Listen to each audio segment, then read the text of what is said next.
Uh, Good morning to you. What is the time there, Anael?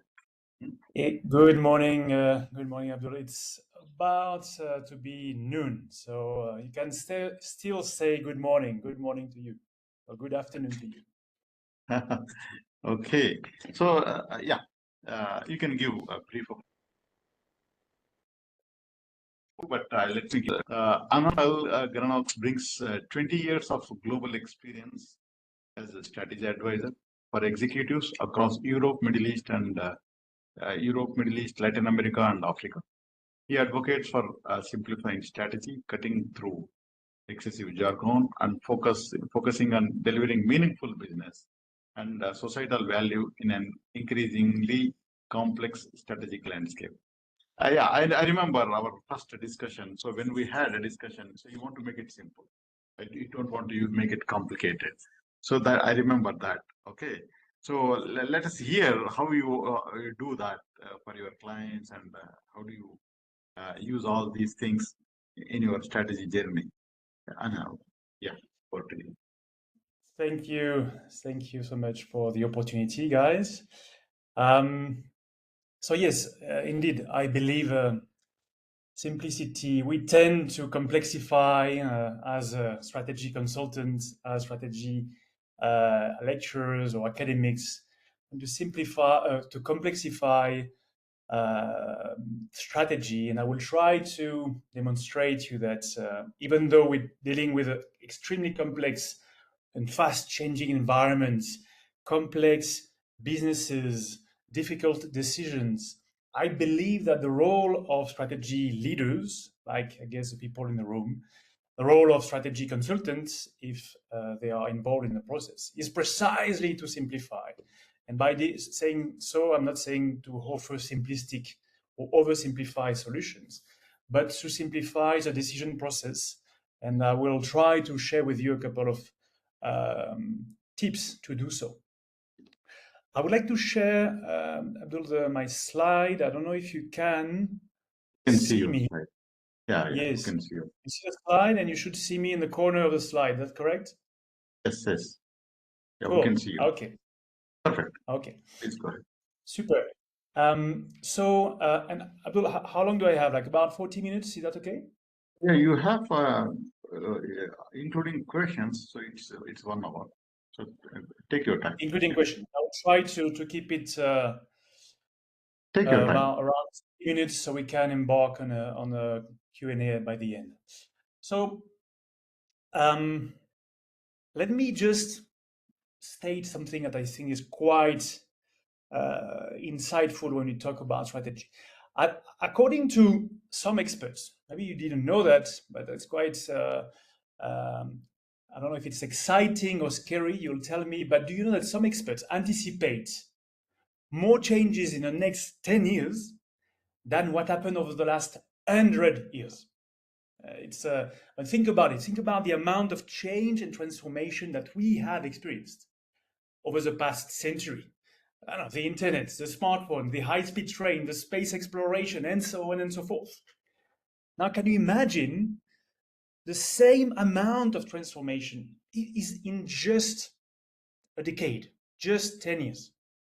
If you see my pointer, I don't know if you can see my pointer, but basically, if we have experienced over the last 100 years a lot of innovation, if you look ahead, we are seeing like a tsunami of transformation and innovation. So big changes are coming. Either you want it or not, you need to adjust. I like very much the quote from Eric Chinseky. He said, if you dislike change, you're going to dislike irrelevance even more. So my question for the people in the audience today as leaders and senior strategy experts is that in the face of such a rapid evolution, what is your plan? What's the plan for your business? In other words, what is your strategy? I was quite astonished to see this Harvard Business Review article written by my former colleagues at Booz, and now it's called Strategy and belongs to PwC. And they wrote an article a few years ago stating that only 8% of top leaders are good at both strategy definition and strategy execution. I think it relates a bit with the theme of this entire summit.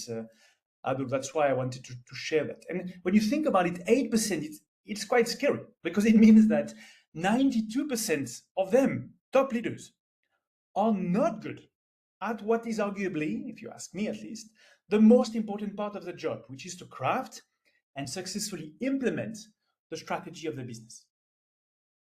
So I assume that many of you attending this conference today are senior leaders.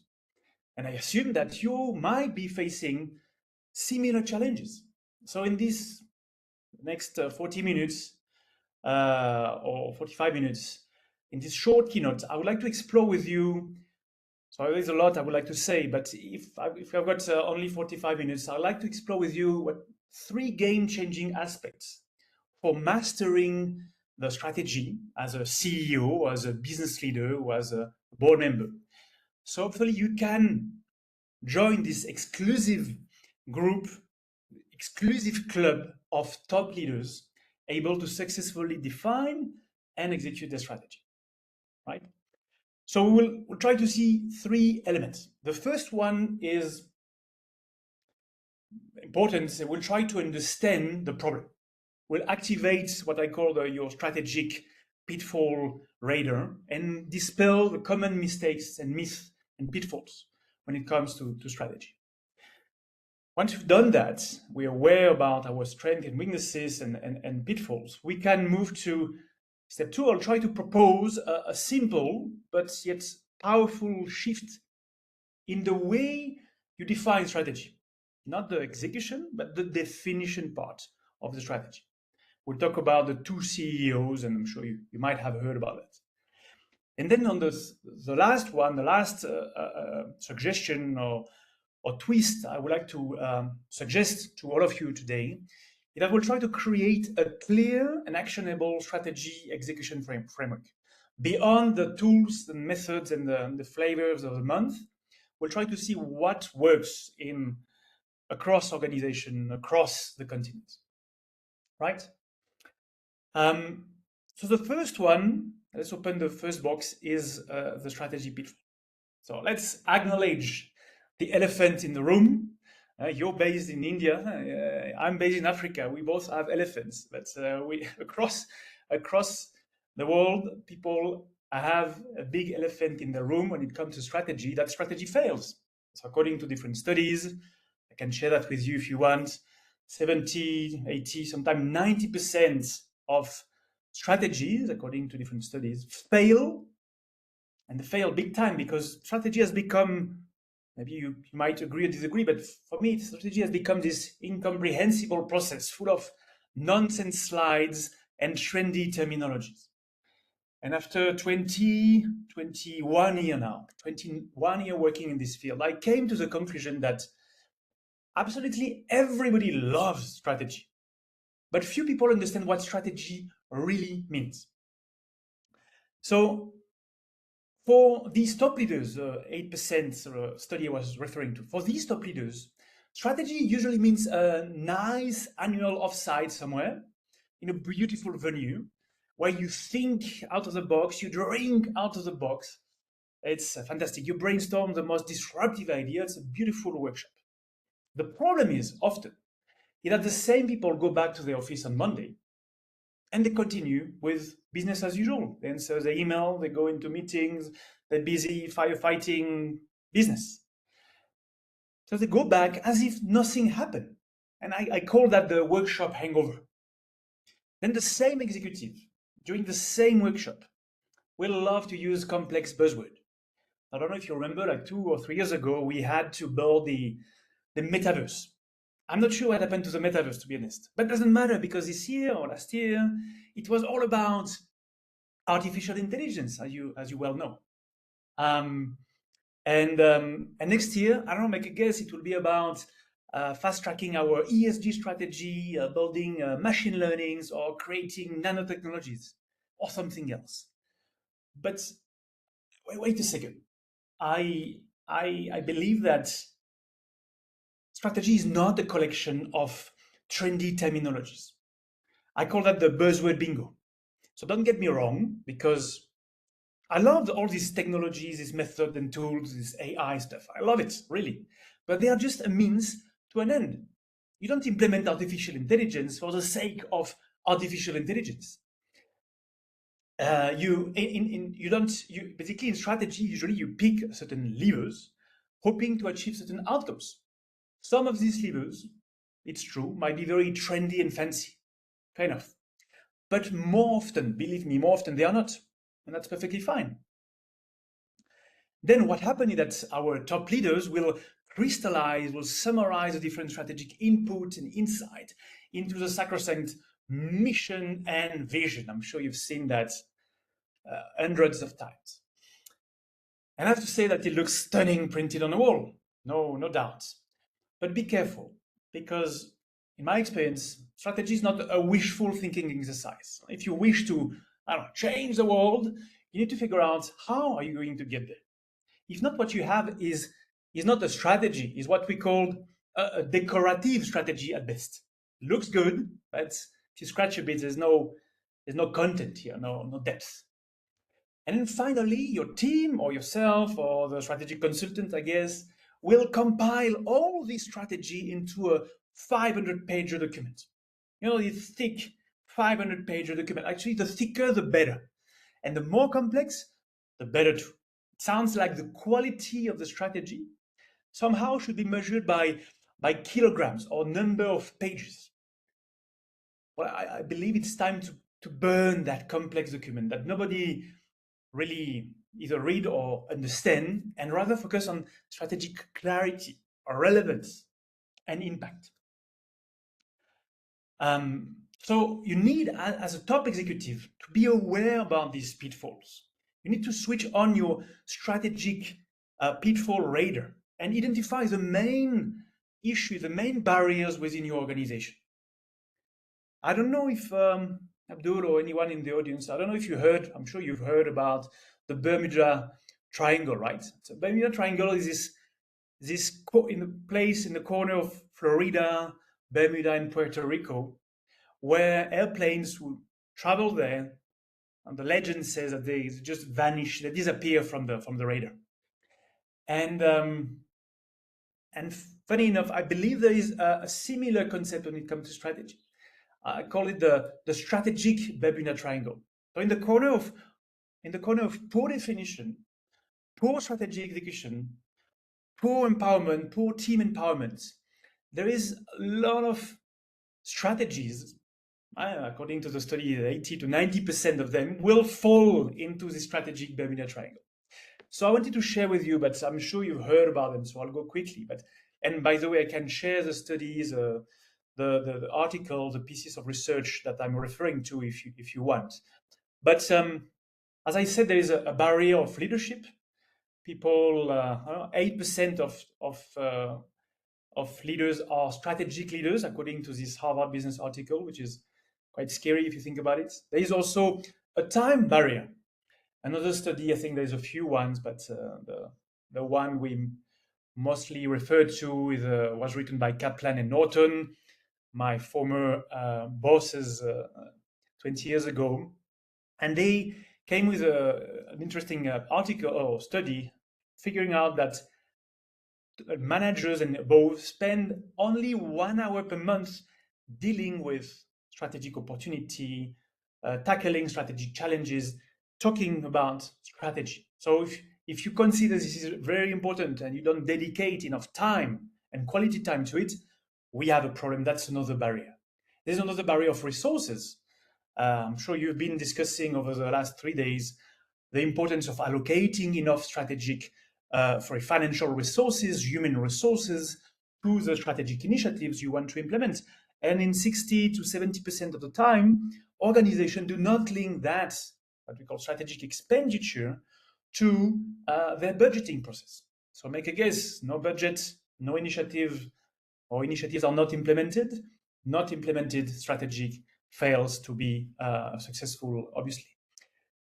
So that's another barrier. Data barrier. When I started, so 21, 22 years ago, this concept of balanced scorecard was very trendy because we were saying like you cannot run a business blind, you cannot run a strategy blind. You need to have some metrics, some measures. And we were coming from a world of like basically no measurement or very poor measurement other than a few financial statement, P&L and balance sheets. Now, 20 years later, it's the opposite. We have tons of measures. And that's fantastic, right? We have fancy ERP, SAP, Oracle, and whatever methods you use and tools you use, and that's great. But when you ask, I was looking at this study from Gartner recently, where managers, leaders, top leaders were complaining that only actually up to 80% of the data they have is not decision ready. They have it. And so what the decision associated with that? So they are full of data, but doesn't help them to take better and faster decision.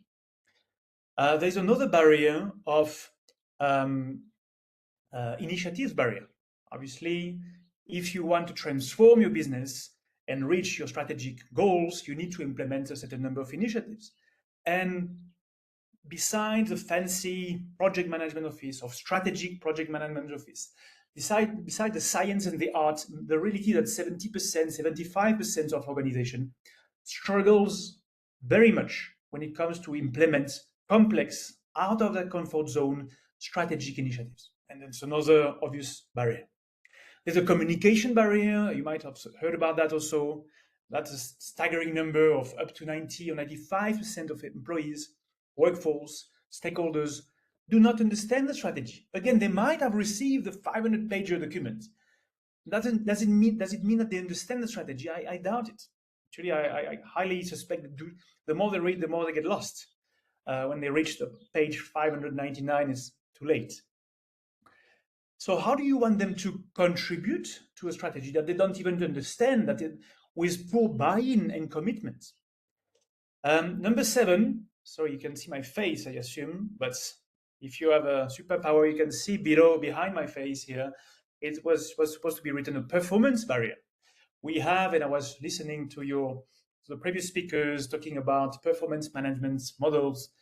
My experience and what studies shows is that the performance management model for individuals, for teams, for business units, support functions, or for company, they're supposed to drive more strategic focus, more performance and efficiency, more collaboration and motivation.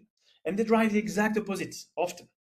And that's a problem, obviously, because it should be, they are basically full of biases, subjectivity, and it drives fear and doesn't build any type of trust. So performance management is another barrier. Number 8, sorry, you cannot see it neither, I assume, or maybe that's only my screen. Number 8 is about incentive barrier. So I think the study was about 60 to 70% of executives have an incentive, a reward, financial, I guess, reward or non-financial reward that is linked to operational measures and operational focus. So make a guess. They're going to focus first on operational matters, and maybe only after, if they have time, during the weekend, they're going to focus on strategy. And often they do not focus at all on strategy. It's a change barrier. Obviously, that one is obvious. It's probably one of the biggest one because strategy equal transformation, a small or usually a big transformation, and change management is inherently linked and very relevant with any strategy execution and empowerment process. And besides, again, the science and the art around change management, 60, 70, up to 80% of organizations struggle very much when it comes to embedding the change and embedding the new strategy. Teams and skills barrier. My view here is that many people involved in the strategy process. Imagine you have a chief finance officer, very good, I guess, I hope for you guys, in finance, a chief HR officer, very good in human resources, a chief marketing officer, experts, excels at marketing, and so on and so forth. And all your executive team, all your board members team, they are, based on their seniority, based on their expertise, they are invited to take part of the strategy discussion. They hold a seat in the strategy room. The problem is that strategy is a science and an art itself. You need to have specific skills and capabilities. And if you're an executive, they will never recognize, but the reality is that many executives struggle to understand the nitty-gritty, the technicalities of some key strategic processes. There's also a culture barrier.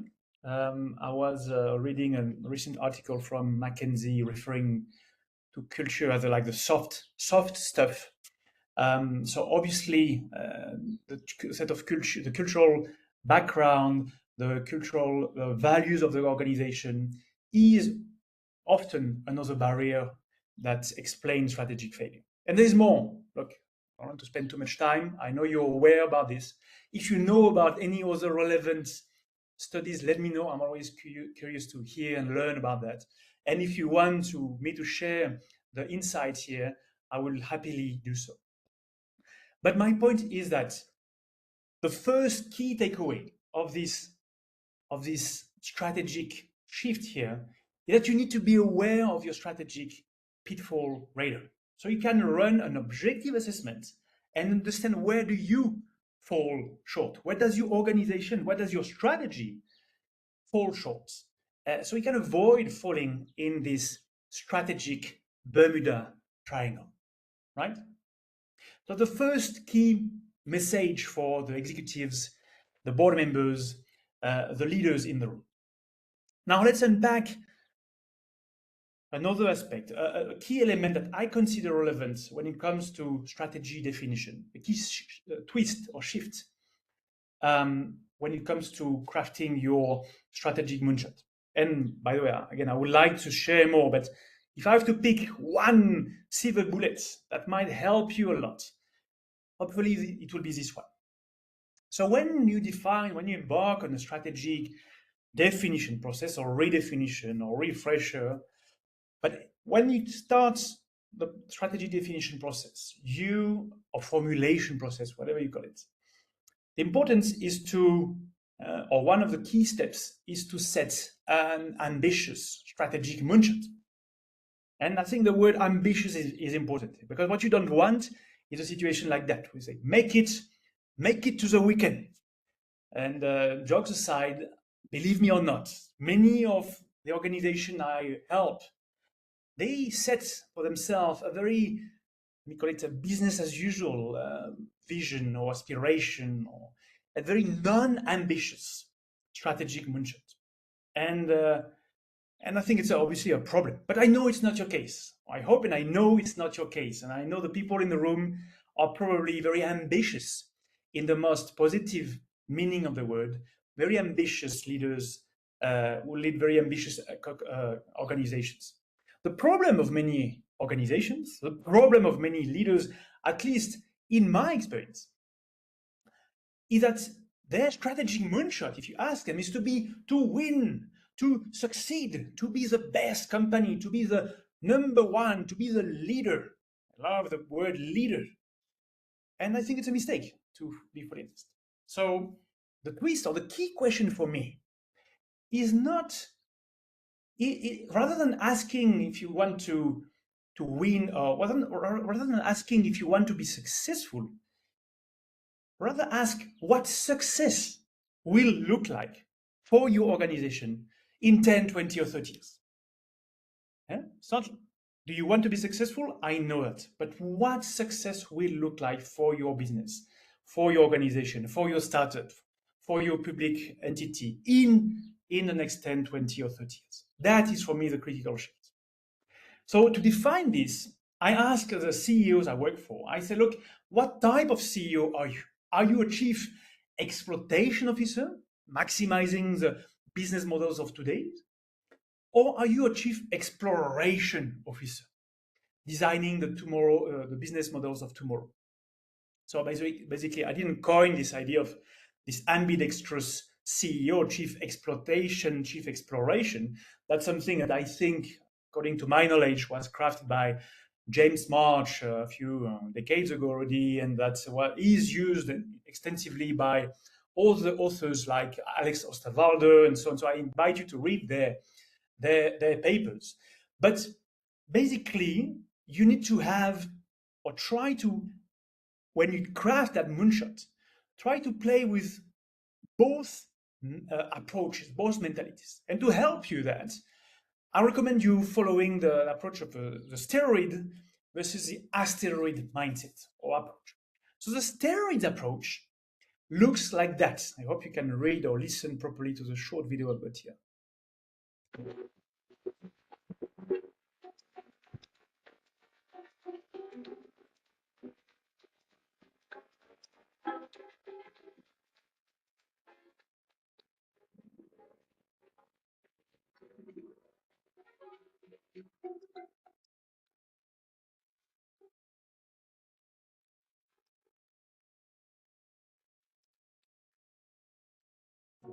Very crazy.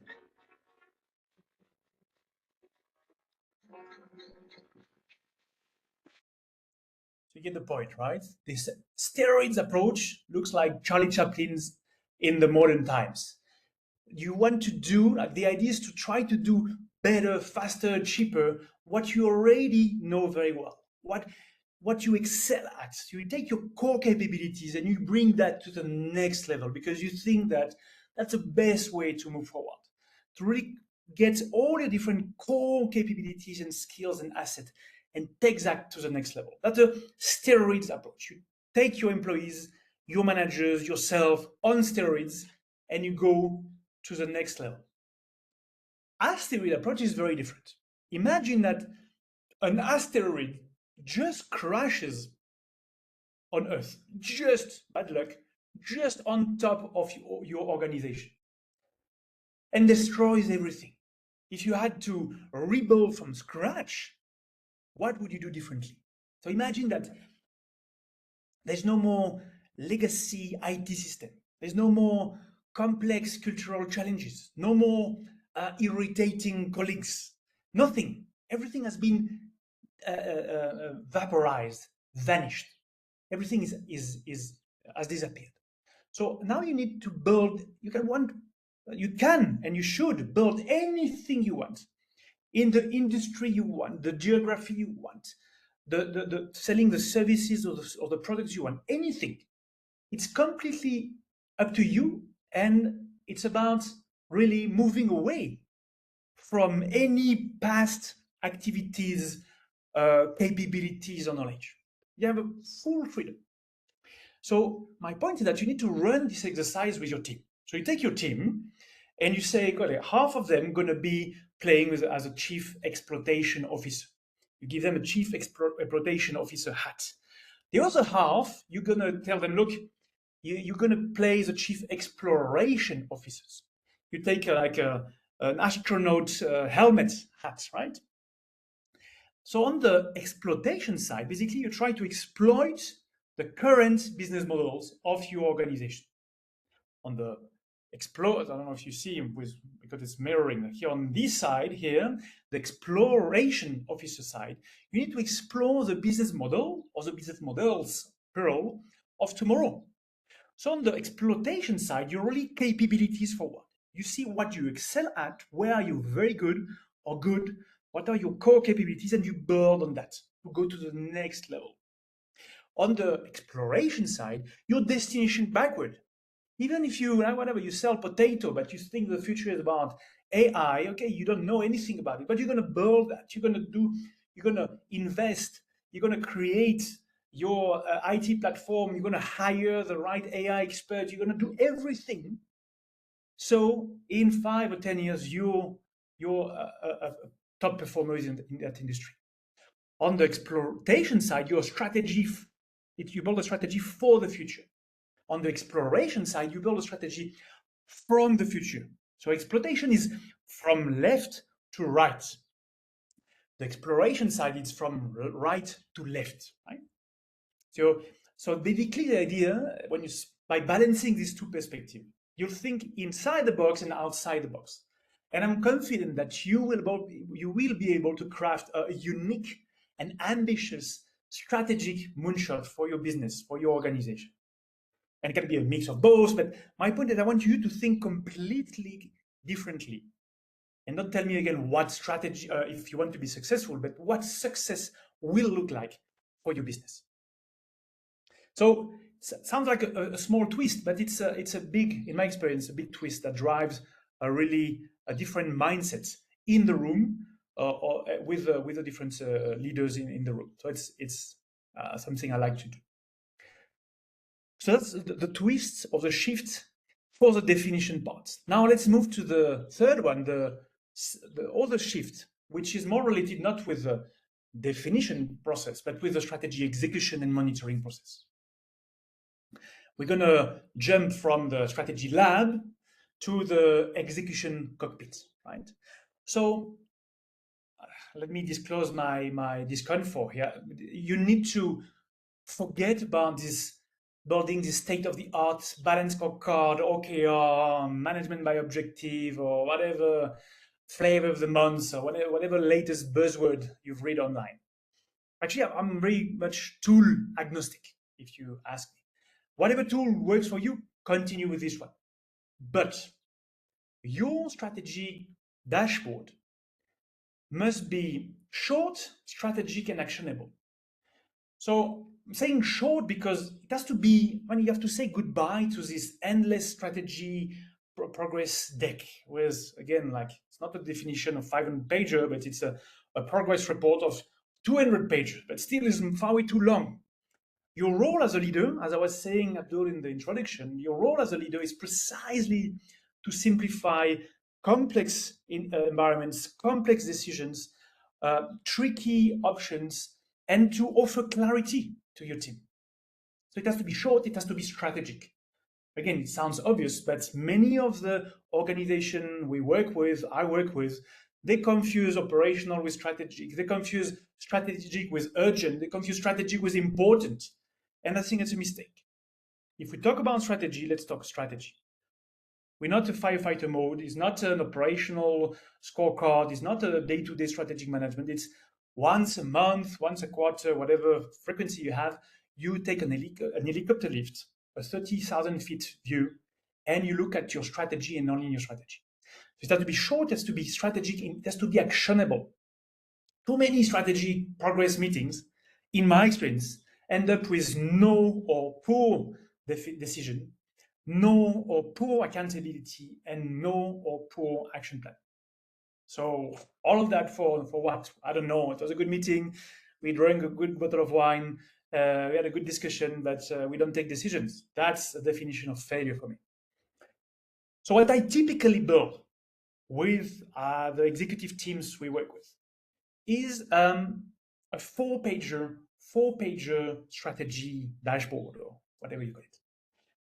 Short, crisp, and decision-oriented. Or should I say decision-obsessed? Really, everything we do here is to help executives, directors, and non-executive directors perhaps to take better and faster decisions when it comes to their strategy execution process.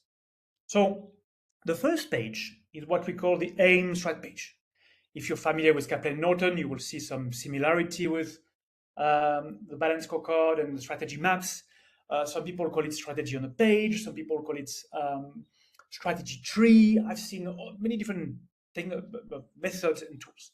Whatever you call it, whatever you want. But this AIM strat page, this strategy must summarize all your strategic objectives on one page. Cannot be initiatives, we'll see that later, cannot be measures, it has to be objectives. And then you have different, if you look at different books from the last, 30 years, the academics, the consultants have been writing different tools and books. There's different perspectives or layers or techniques and framework. For me, the only important element in this AIM strat page is to differentiate strategic input versus strategic outcomes. Strategic outcome is what you want to offer, what the value proposition to your clients, what I call value proposition to your shareholders, which are often financial outcomes, value proposition to your stakeholders or communities or environments, or a mix of the three. I don't know. You decide the objectives you wish to deliver, to achieve for your clients, your stakeholders, your shareholders, and so on. Then, important part is, and what you should focus on, are your strategic inputs. What do you need to focus internally?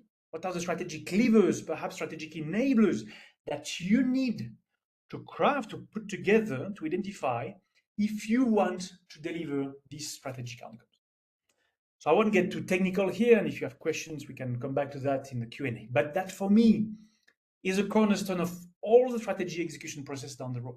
And that should be the summary of your 500-pager that we discussed before, hopefully less. Now I built a 10-pager strategic plan now for my clients, 10-pager strategy document. But so you need to summarize all these objectives in one single page, aim strat page. Page number 2, what we call the act strat page. So you're going to identify specific actions, projects, initiatives here in yellow on this presentation, and you need to be sure that you need to first select them, define them. I've got a fancy bubble here. So define them, so select them, define them, allocate enough financial and human resources to all of them, and then you need to plug them on a roadmap. That's what we call the act strat page, basically summarizing all your transformational roadmap for the next 2 to 3 to 5 years, whatever length of your strategic process. And that is an act strat page. No objectives, that was the previous slide, the aim strat page. Only action, only strategic actions, not operational actions, only strategic actions, clearly selected with enough financial and human resources to implement them successfully. And that is, for me, critical.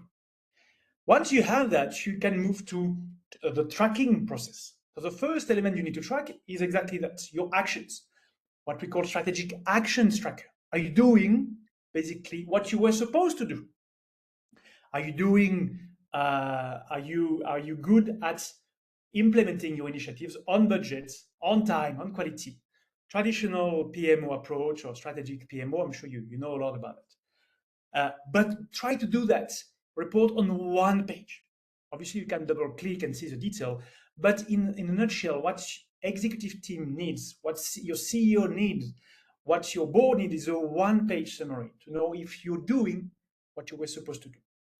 Here, you're answering one question. Are you, as an organization or as an individual, are you a strategic doer? And that's great. But on top of that, you need also to add another element, which is what we call a strategic achievements tracker. So it's not enough to implement your fancy AI initiative or SAP or whatever. The question is, why are you doing that? And you should have an objective here, either increase efficiency or increase quality or client satisfaction or whatever. And you need to have a measure, a clear set of measures to track if you are or not. I don't know, if you want to measure efficiency, you need to measure a cost, perhaps, unit cost or total cost or unit cost. Is after I have implemented my AI program, is my unit cost going down? If not, maybe you're better without your fancy AI initiative that was very beautiful, but doesn't help me to achieve my objectives. So you need here to move from strategic doer to strategic achievers. Are you moving the needle? That's the question, the $1 million question, right? So in a nutshell, what I'm trying to put together here for you is, again, what I believe is simple, and Abdul, you can challenge that later, but a simple, clear, and action-driven framework for strategy execution. With an aim strat page, so if you see my pointer, all the strategic objectives of the organization on one page. An act strat page, not the objective, but the actions, your transformational roadmap. And then you're going to track both action tracker and achievement tracker. If you do that, I'm very confident that you can narrow down to the right set of discussions and therefore fast track, help a better and faster decision process within your business, right? So that's it. For me, these are the keys, or the 3 key takeaways if you want to join this exclusive 8% club of top leaders. George Box, I'm sure you heard about this quote, said, all models are wrong, some are useful. So I know these models, these tools are not perfect, but that's not the point. I hope they will be useful for some of you. And actually, I've seen them working across industries, across continents. I started working in Europe and then Middle East. I worked in Mexico. So then for the last 10 years, I've been working in Africa. And I've seen them working across continents, across industries. So my key takeaways for you, or in summary, I would really like you to insist on these three elements. Avoid the strategic Bermuda Triangle. Identify and address your strategic pitfall. It's the first obvious step. Then when you define your strategy, try to define your moonshots, balancing the roles of the chief exploitation officer versus the chief exploration officer. And then simplify the execution process. Focus on clarity, relevance, and decision making by building this short and actionable 4-page framework. Yeah, so you can join this 8% club. So I'm not sure if I've been long enough, or too short or too long, you'll tell me, but that's it for the short presentation I wanted to share with you. Yeah, it's excellent presentation, Anil. I think I really liked it. And especially when you, I just make a couple of points. The chief exploitation officer and chief exploration. That is something which is very, very, very meaningful, actually. Okay. Okay. So what does that mean is, as a chief executive or head of business, it is not only to look after your day-to-day operations. You need to exploit what it is there to get more, and then explore to get something new. So that is something very, and I think it's a balance, the different, I mean, again, I was not the one coining that concept, but I think the message here when it comes to running your business was to say that basically your role is a dual role. You have an ambidextrous role as a leader of your business. And yes, you need to run the business the more efficiently possible, being the exploitation officer. But if you only rely on that, and by the way, some CEOs in my experience are very good at that. They're really good at squeezing the cost, moving the team, performing more, cheaper, better, faster, like Charlie Chaplin. But the problem with this, if you look at the long term, your role as a leader is also to look at the next 5 or 10 or 20 years. And if you only rely on that, there is a moment where you risk, maybe not, but often organizations risk to see their current business model dying.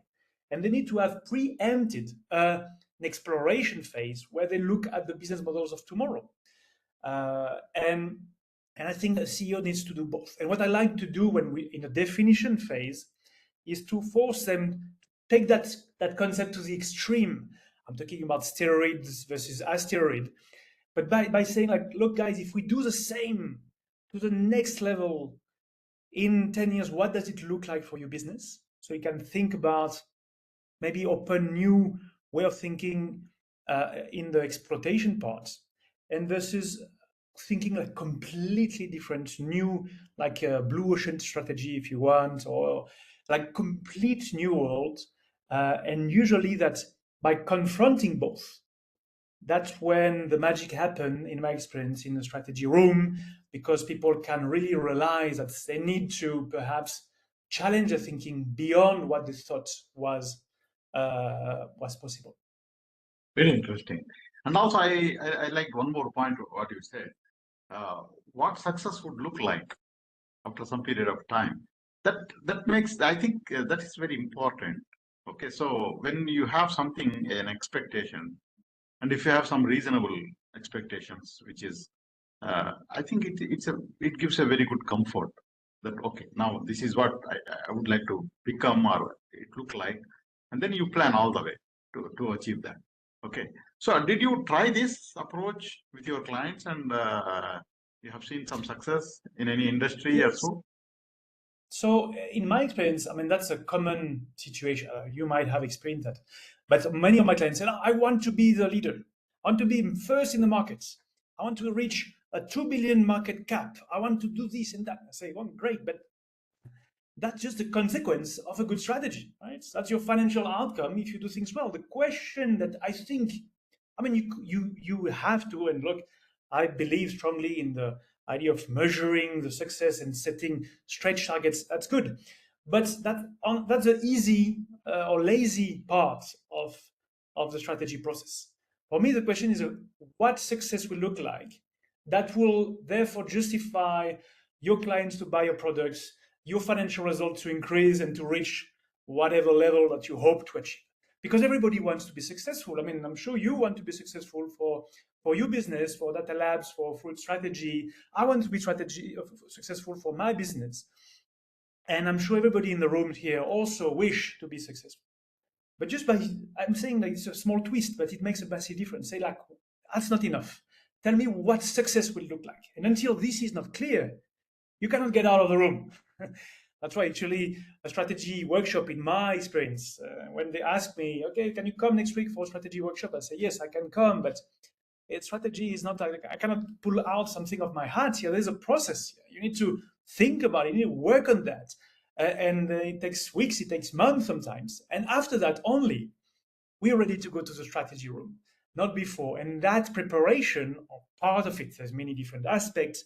In the definition part, there's many different aspects related with the formulation exercise. But this moonshot exercise should be really focusing on what success will look like. And success doesn't, if you try to copy the success of others or the success of the past, you're probably mistaken too. So it's not about the financial number here. It's not about being the leader. It's not about copying the neighbor or the whatever big successful company. It's about crafting something that is unique to you, that is ambitious, and that will impact you, your shareholders, your stakeholders, your communities. If you get something around these lines, I think you're getting in the right direction. Okay, perfect.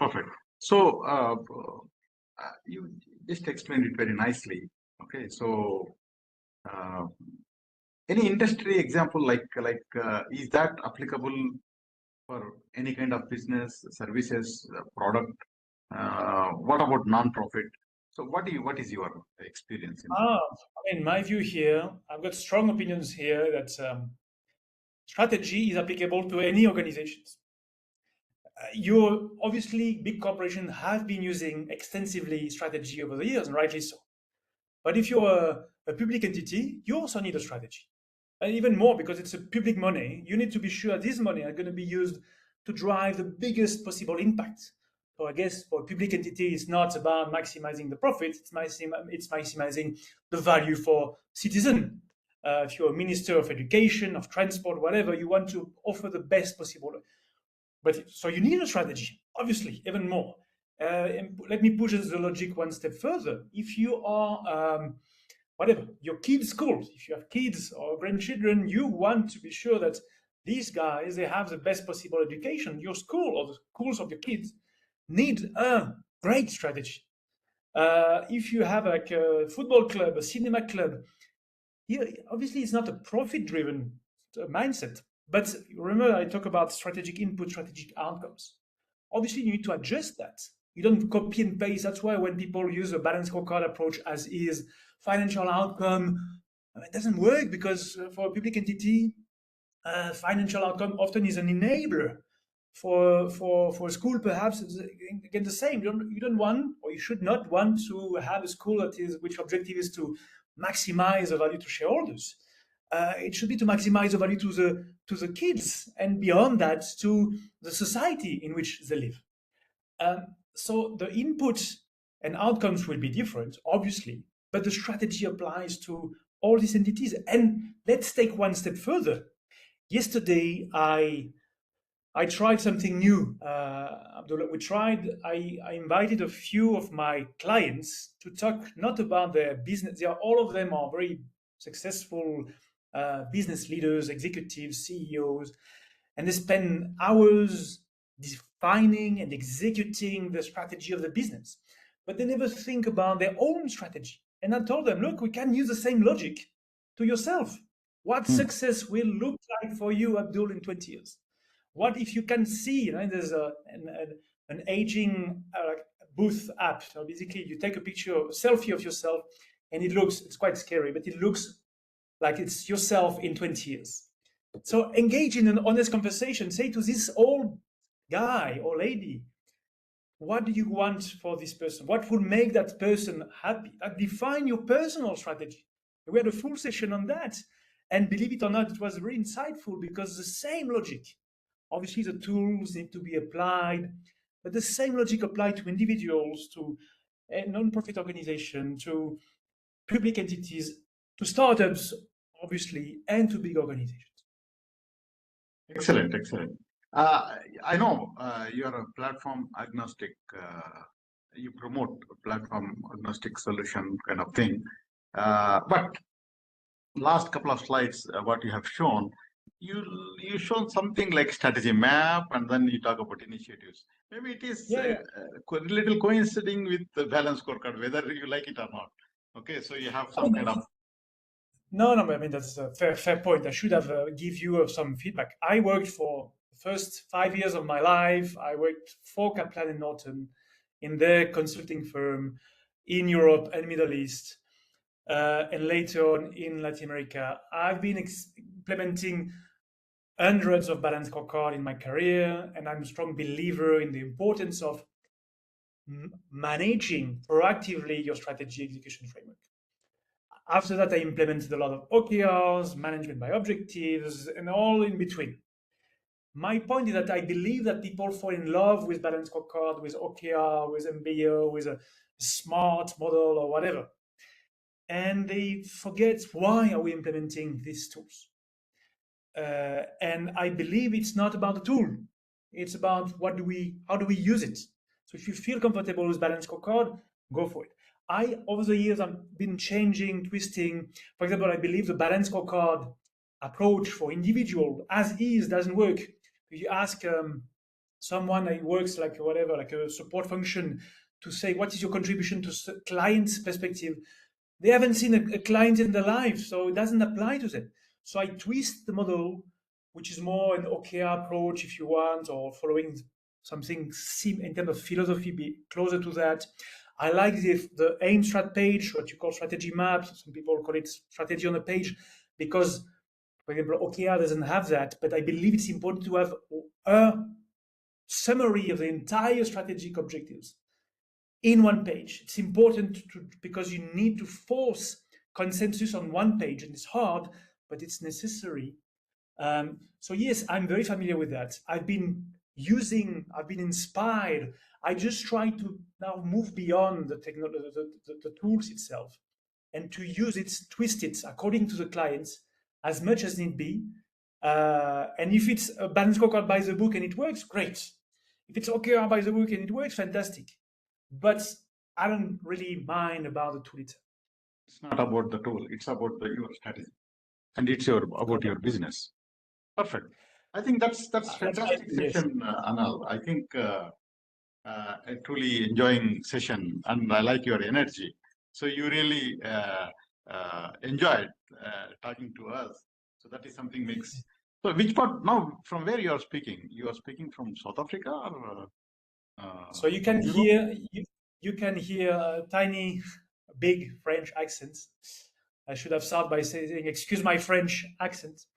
But yes, I have been in South Africa for more than 10 years now. South Africa, I worked across Southern Africa. We work also in Europe, but let's say a big part of my efforts is in Africa, where I believe the challenges of strategy execution and strategy definition apply. But to be honest, I also believe that there's so much to be done in Africa that I feel like I'm more helpful here somehow. And on top of that, beside that, it's a fantastic continent to live here with beautiful nature and beautiful people. Fantastic. That's excellent. Excellent. I wish you all the best, Anil, and good luck to you. So it has been a wonderful session. So you really made you clarified some key stuff, which are the challenges, and then the how to do the strategies, and what are the key priorities to take care, and how to imagine yourself, and what is the role of CEO, and then of course it tool does not matter. So that is something fantastic. So thank you very Thank you much. so much. Thank you very much, Anil, Thank you and for the opportunity. Thank you, Abdul, for the opportunity. It was a pleasure meeting you remotely. I hope next time I'll come to India, I'll meet you in person. And I wish you the best for the remaining part of your conference. Yeah. So we have appreciation from the members. So Sundar Raj, Lokesh. So they are appreciating your lecture. So thank you very much. Thank you. Thank you very much, Anael. Thank you very much.